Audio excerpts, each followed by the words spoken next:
There was no Truth Nigeria. There was no media organizations. And you know what was happening to those people?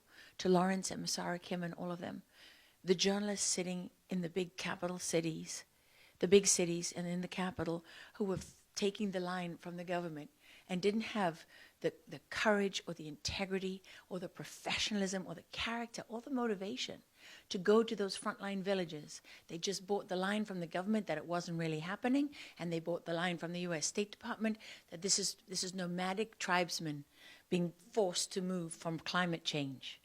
The Fulani are not really terrorists. Oh, the fact that they're Muslims got nothing to do with it. Because they're nomadic tribesmen, they're looking for other land. They're looking to go somewhere, you know, and that's forcing them to clash with the Christian villages. Nonsense. That's absolute nonsense. That is just an example to you of how climate has been used as a scam. I mean, it's not just fake, it's much worse than that. All of these systems that are being implemented that are so profoundly dishonest, they're systems of control. How do we control the people, control the information and the narrative, and then have that as cover to do whatever it is that we want to do, which, by the way, is to go into Christian villages and not only annihilate people. I mean, in one of the recent attacks that Truth Nigeria has reported on, putting women and children inside cages in the market and burning them alive.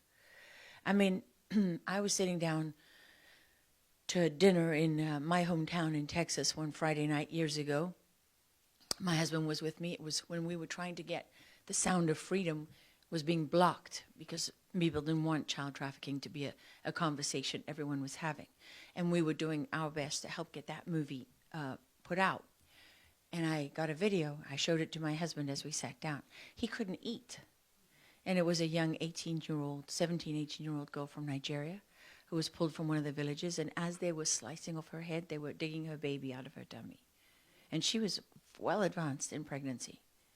That's the reality of what, you know, when you put those numbers up and you go before your colleagues in Congress and you put those numbers forward, that's what it means in human terms. I mean, Lawrence once was calling Doug and myself.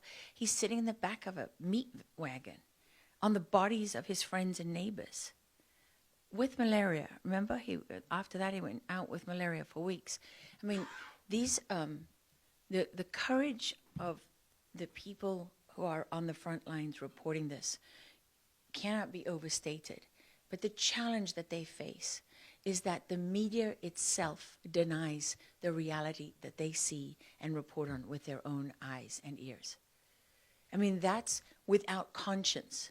Honestly, I stand before all of you in the National Press Club of the United States of America, the most powerful free nation on earth, where we have First Amendment rights. And I cannot say strongly enough to the press corps, do your job. Do your job. Because we are supposed to be the inspiration and also the safety net for journalists everywhere.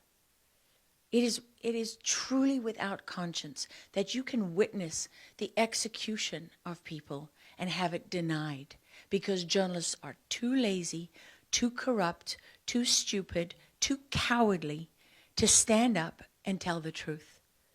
That is without conscience. And, you know, we have to stop being afraid of what people will say to us. We have to stop allowing those who tell the truth to be punished and those who lie to be rewarded.